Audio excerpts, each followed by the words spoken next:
Welcome back, I'm Carl Fuller, and in this video on the design, building and selling of my 7-meter Sharpie design, I will be talking mainly about the design of the boat and how I came to do it. Okay, we know from the previous video that I've decided that the yacht will be 7 meters long, a good length of boat to be trailered behind a medium-sized car. Hopefully that, well, it will in this case mean not too much displacement as well for towing.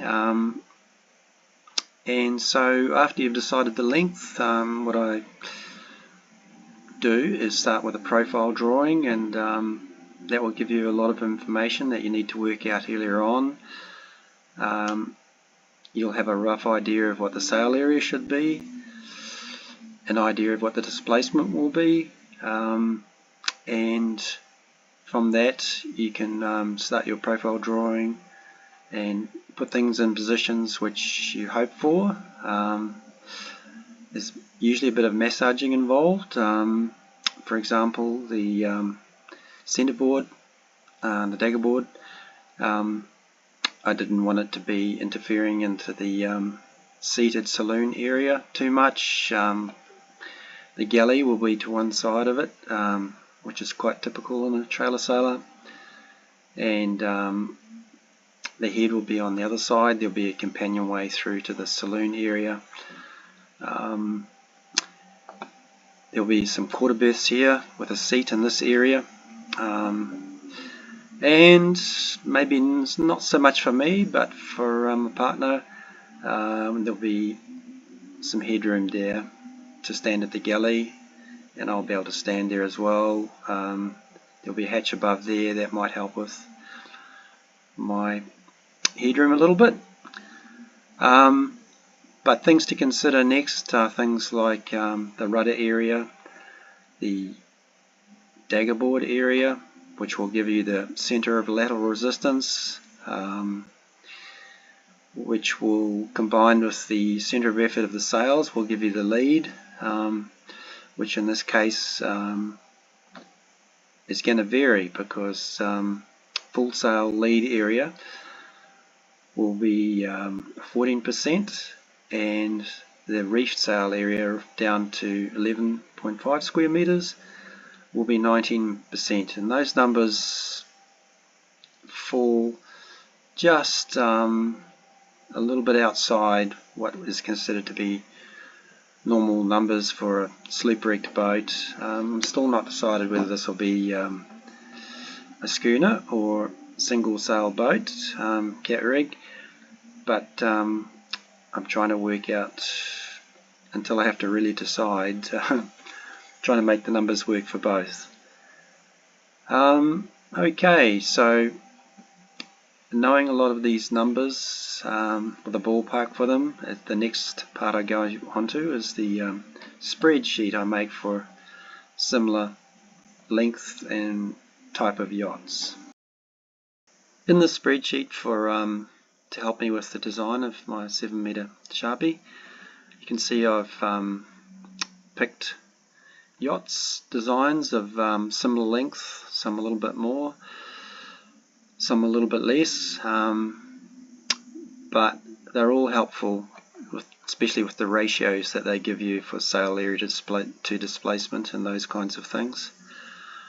So you can see the average is 7.4 for that column.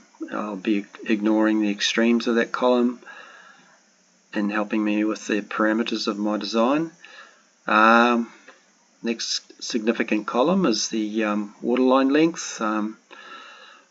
I want my yacht to be maximum waterline for the length, so you don't get much more than 7 meters from a 7-meter yacht length overall.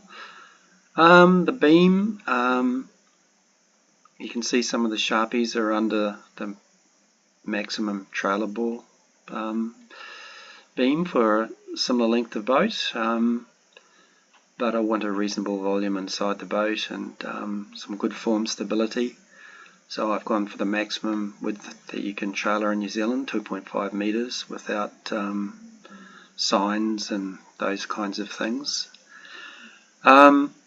The draft, you can see there's quite a range of drafts. Of course, the Sharpies with their swing centerboards tend to be quite shallow drafts typically, and they get away with that because the center of effort of the sails is not really high relative to a lot of Bermudan rigs. But anyway, I've gone for a draft of 1.75 meters.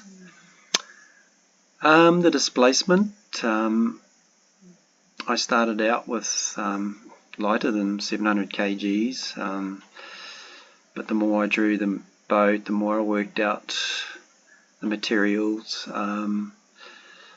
It looked like I had to go from something like 550, I think I started out as an objective, but I've gone to about 700 kgs now, which is equivalent to an Elliott 7. And even that number will be hard to get, and it's a good reason why I've gone for the ballast and the dagger board, lower in the dagger board, because Sharpies that have ballast in the bilge tend to need more ballast, of course, because it's the center of mass for writing moments is so much closer to the center of buoyancy.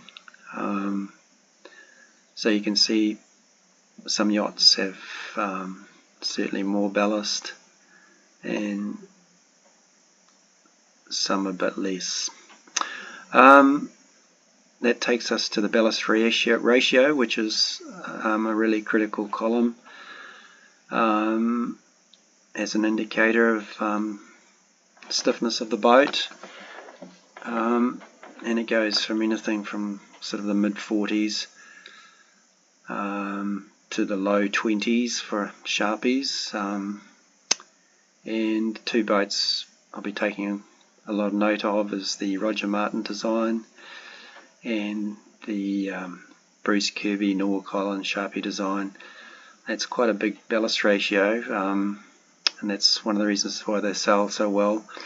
But another reason for that is the ballast is in the bilge, and so compared to having ballast deeper like you do for a Elliott 7 for example, you need more of it. I've gone for a ballast ratio of 31%. Sail area, I've got a working sail area of just 17 square meters, which is not huge, but for the displacement of the boat it gives sail displacement ratio of 21, which is quite good compared to some boats and some Sharpies, and it's quite a good number. But also it's not the full sail area that I'll be using, because in the fully rolled out sail area I'll be going for 26 square meters, which will give a sail displacement ratio of 32%, which is getting up there compared to the average. But a lot of these boats on top of that average carry things like Code Zeros, Genoas, etc. Screens capsize for more formula, that's important, but it's more for offshore boats and not boats like mine, which are cross between dinghy sailing to some degree and full-blown keelers. So I'm not too concerned about that column or taking much notice of it. It is interesting all the same to see the different results of the formula and what they mean. Moving across the spreadsheet, we have the HSF column, which has everything to do with the writing moments of the boat, and I've gone for an Australian standard for trailer yachts. HSF meaning the horizontal stability factor. There's so much to this, there's quite a complicated formula, but the main thing to know about it is the result it gives you. And for example, an Elliott 7, if you roll the boat over till 90 degrees, mast horizontal with the water at the helms at the top of the mast, it should be able to support 35 kgs, and the numbers, depending of course on whether I go for single mast or two masts, is in the ballpark of 38 kgs at the top of the mast for mast horizontal to the water, and there's quite a bit that goes into achieving that, which I'll go into later on. And then we have the daggerboard area and some numbers for what's to use in the way of a percentage of the sail area, and then once again of course that's whether it's the sail, you're normally working with those numbers in the order of talking about working sail area, and rudder area 1.5%, and then you get the ratios of the keel and rudder to sail areas, which give you these percentages here. So 4.4 for the daggerboard area is on the high side, and also the rudder area is, I don't want to be caught short on those. It's not a racing boat, so a little bit of extra wetted area, it's not going to be a problem for me. A little bit of extra area in the daggerboard gives a little bit more volume for to keep the ballast down as low as possible. And in regards to the rudder area, as a percentage of the sail area, because this is if it's a single masted rig in particular, the centre of effort of the sail when you reef the sail will move forward, which is a bit unusual in some respects in regard to reefing down, for example, a Bermudan rig or a junk rig. The centre of effort can pretty much stay in the same spot, so a bit of extra on the higher side of rudder area won't do any harm to control the boat in conditions where you might be a bit concerned about the boat getting out of balance. So that's why the rudder area you might consider to be a little bit higher than on some boats. Yeah, I think that deals with the spreadsheet, and now we'll move on to getting back to the lines of the boat. Before I move off the spreadsheet, some of you might have noticed that on these tabs down below here, I've considered a lot of alternatives, and this is not necessarily normal to go into so much detail for so many alternatives, but for me it's kind of fun, and I like exploring all the possibilities. So you can see I've gone into the costings, cost estimate, and the different scantling rules for different scantling organisations like YDE and GER, and even Anthony Lord, which are in the GER book, and Lord was an interesting character. He was a naval architect during the Second World War and built very fast patrol boats, I believe, using timber strip core with diurnal sheathing, and his methodology and theory was that boats that flex rather than being too rigid can absorb load, and therefore take a beating without making a really stiff sort of eggshell type construction. So I think there's a lot going for it, but one of the things against it is getting a decent weight of diurnal cloth, and the only thing that I could find really was an a diurnal alternative from Easy Composites in the UK, and their cloth comes in 300 grams. Inside would be close to 230, outside close to 350 for this design. So yeah, it could make for quite a light boat, but I'm using Paulownia, so I'd probably have to go up on this thickness anyway. And it's just not easy to get the cloth in New Zealand. So I've gone with pretty much YDE scantling rules, and that's how I got my sizes to some degree for the hull, the decks and the bottom of the boat, and I've cross-checked that with GER scantling rules as well. You can see I've considered foam as an alternative, done quite a bit of fiberglass research, done some mast size calcs, yeah, and of course I've gone through the possibilities of plywood as well. Don't find the specs that easy to find for building in plywood, interestingly. I've also considered different rigs for the boat, like a junk rig. I'm a keen member of the junk rig community, but I haven't been able to get my head around a boat that doesn't go to windward as well as I want it to.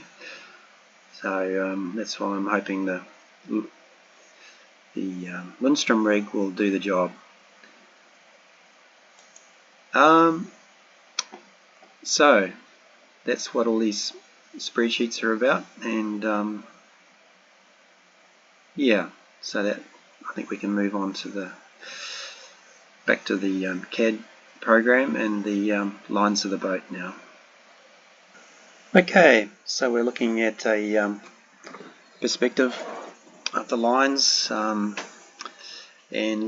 after you've got the profile, it sort of leads to more of a 3D thinking that you've got to start having, and you've got the maximum beam. You might decide where that's going to be in the boat, and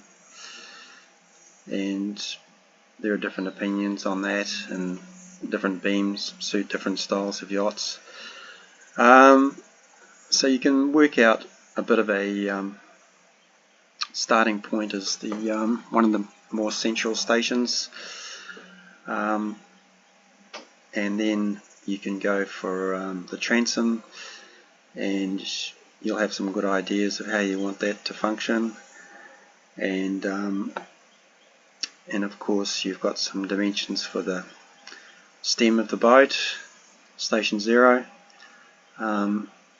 and so then you can start doing some gear lines, which is pretty much from the profile, but in 3D going through the gunnels, and then you have your chine, which I tend to like the first part of the chine being fairly straight. Try and keep the entry angle quite fine for things like going to windward and piercing waves, and then we've got from the profile the keelson. So yeah, so that starts to give you an idea of what's possible, and you can steer the boat in the direction of what you want it to look like. When I started out this design, I wasn't going to have the radius in the, for example, in these top sides. It was going to be a plywood boat, so these were straight, like is quite typical in a Sharpie design. The radius in the frames, that was added after I wasn't getting a heeled displaced sort of water plane. I didn't like it very much. It seemed to work quite well for example of Norfolk Island Sharpie, which has a little bit less waterline beam. But I really wanted to, when the boat's heeled, keep the displaced area so that the bow wasn't getting immersed or lifting, or the transom wasn't dragging water because it was getting immersed. So it came out quite well, having a radius area, and you can see that in the immersed water area, is immersed displacement.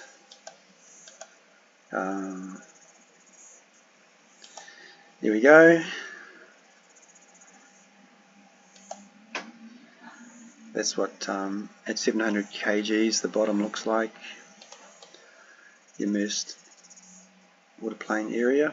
Should really be doing this in perspective. Always looks a bit better and a bit more realistic.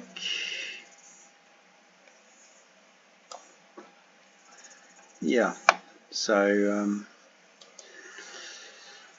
quite a few things to keep in mind, and quite a bit of massaging once again to get the displacement that you want, the rocker that you want, for the waterline beam that you want, and the center of buoyancy that you want, of course.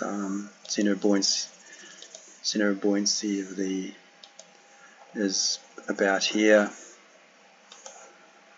which is quite close to the midpoint of the boat, which is helpful. That's not the current displacement buoyancy, clearly. That's shown here.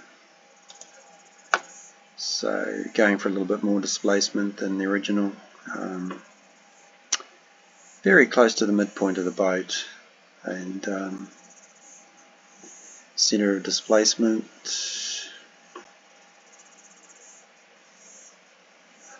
is there. And from your spreadsheet you'll get the center of mass of the boat, which I don't have right here, but it's got to come pretty close, of course, to the center of buoyancy. And both, well, the center of buoyancy shouldn't shift a lot when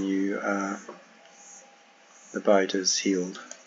So there's an example of the boat heeled,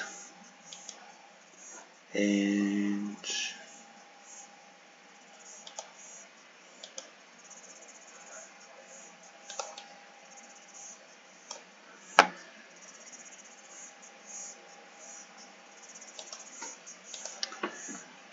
so that's what the displaced area looks like when the boat's heeled, which I spent quite a bit of time getting how I wanted it.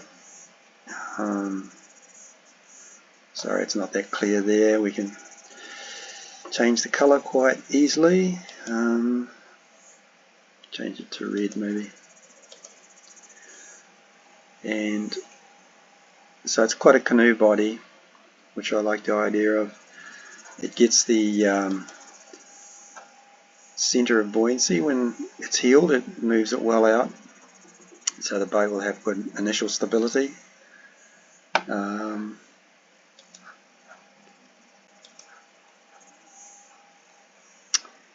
And you can see that the center of displacement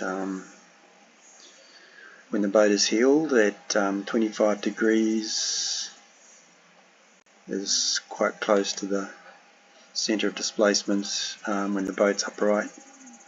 That's really good that that doesn't shift much. In this part I want to talk about the writing moments, and there's two things you really need in order to work out the writing moments, and they both take a lot of work. But first of all, and that's why on the spreadsheet, you need the center of mass, and that includes the ballast. And that's why you start to get a big difference between ballast in the bilge and ballast in a daggerboard lower down. So I've made the spreadsheet and used it a lot in the past, and it takes into account the mass and the position fore and aft and port and starboard, and vertically as well. So it all adds up to this number down here, and in this case the centre of mass of the whole boat is 83 millimeters above the waterline. And to be honest, some of this needs a little bit more massaging, even though I've started building the boat, but I still have the option of adding ballast to get things just right as I go along, and some of it, because I'm the builder of my own design, I can work out as I go along, so that's a fine thing. But that's the main number there. 83 millimeters above the waterline gives me the centre of mass, and that's a part of the information I need to be able to work out the writing moments. So now I'll move on to the CAD drawing again and show you how that fits in with the centre of buoyancy and how that gives you your writing moments. To further work out the writing moments, we need to deal with the sort of a typical section of the boat,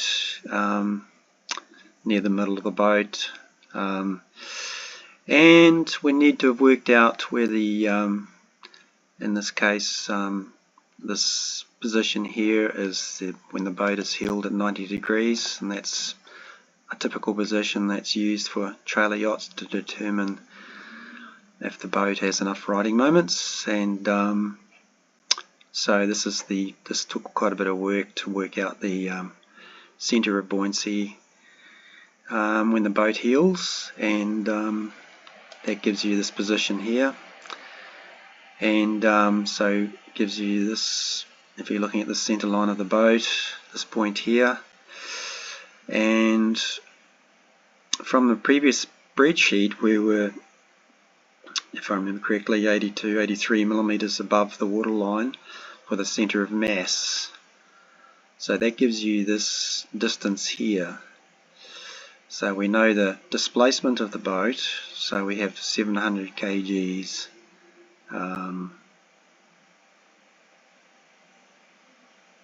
times this distance in meters, which gives you the writing moments of 345 kgs in this case, and depending on the rig used, because that changes the centre of mass to some degree.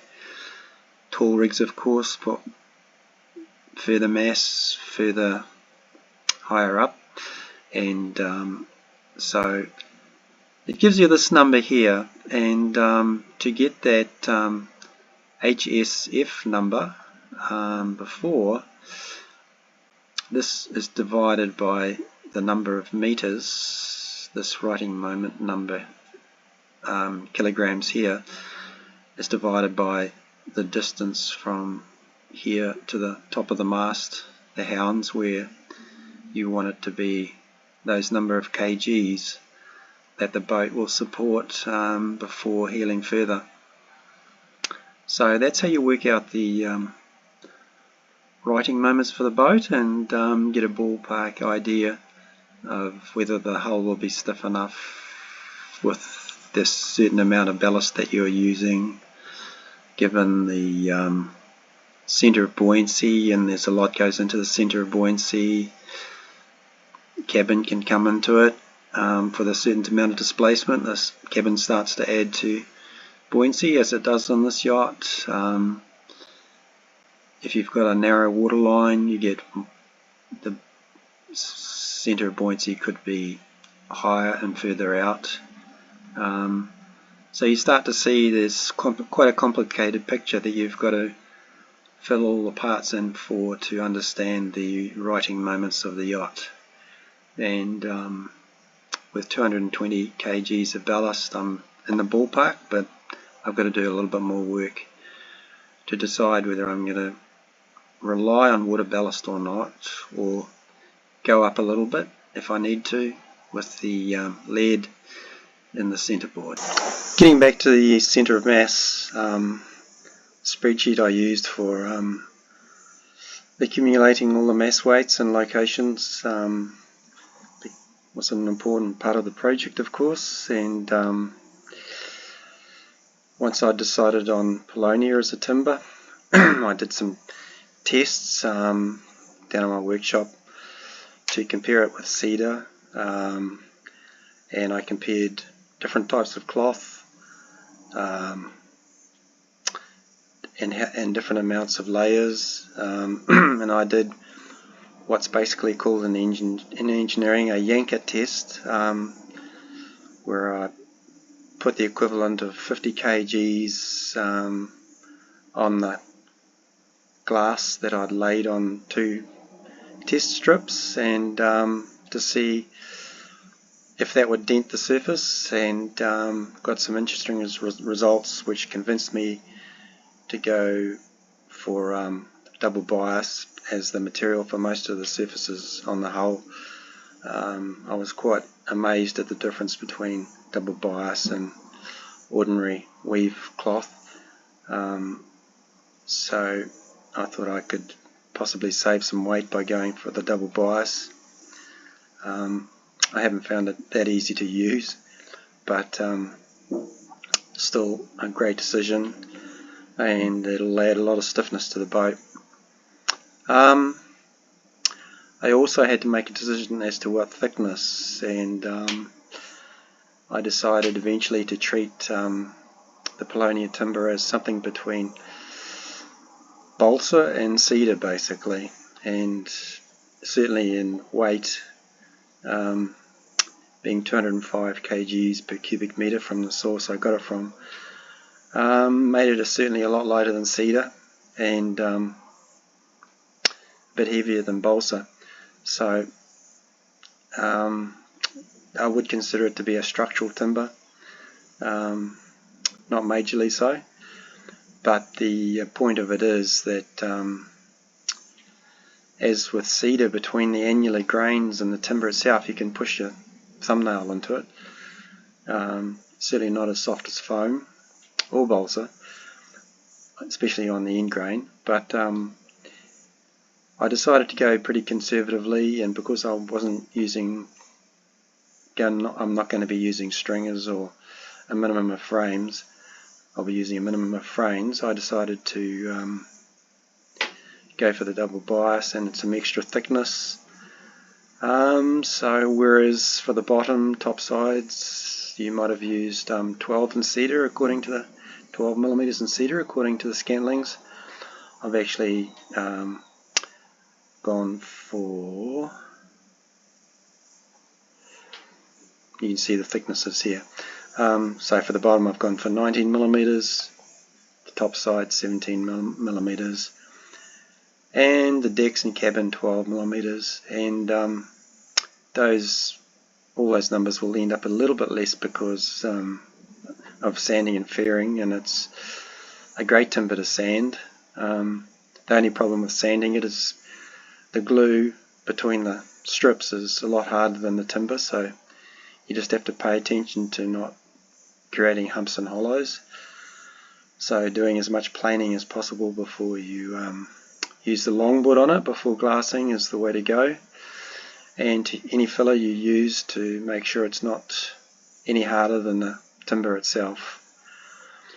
But that's how I came to the mass for the hull, which is approximately 320 kgs. Okay, in this last part of this video I want to talk about the hydrostatics a little bit. I get the feeling that the boat should sail well because it's got good long clean lines, and yeah, the lowest wetted area that for the sail area especially, that I think is close to possible for this design.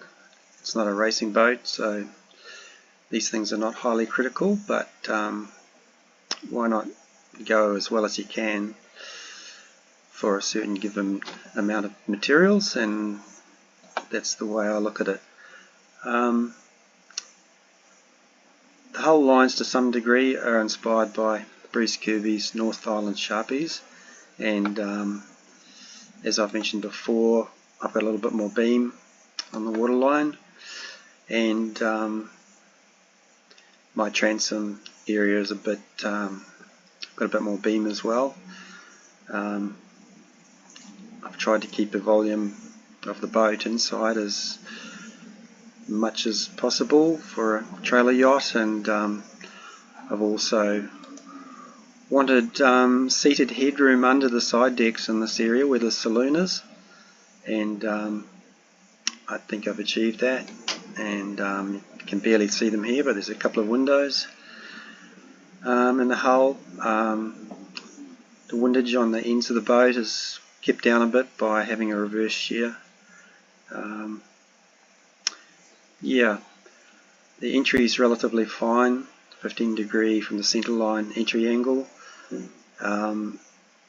which is quite good, and some good planing sections down aft, so that the flow of the water will not get hooked up too much, and the boat will help trick the water into thinking it's longer, hopefully. The boat has good initial stability by the looks of it, and will have good righting moments as well. So I think the boat can carry a reasonable amount of sail area based on this design. The rudder, I haven't fully decided yet whether I'll make it a balanced rudder where the centre line of the pintles would go down through here and at an angle, and there'd be 17% ahead of the pivot line, and to help with the balance.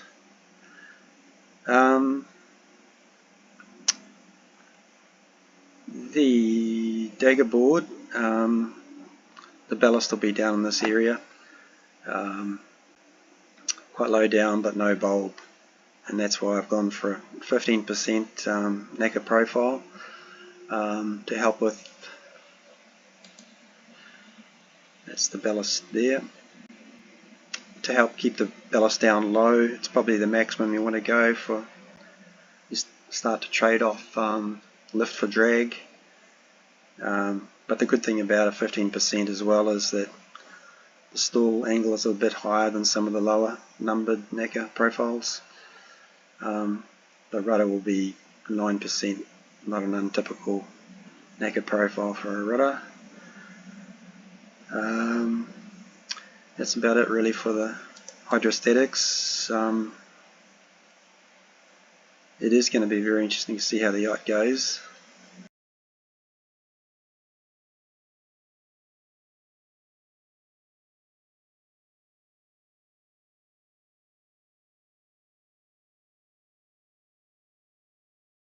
I think the boat will go really well.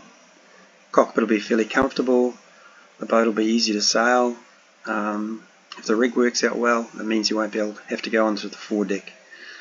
Speaking of the rig, that's what the next video will be about. I'll show you the models I've made and the kind of very rudimentary wind tunnel testing I've done with them, and why I might go ahead with the concept that I've evolved over a long time.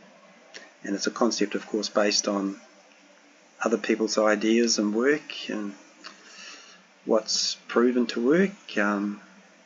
Yeah, so I look forward to catching up with you next time and talking all about the rig.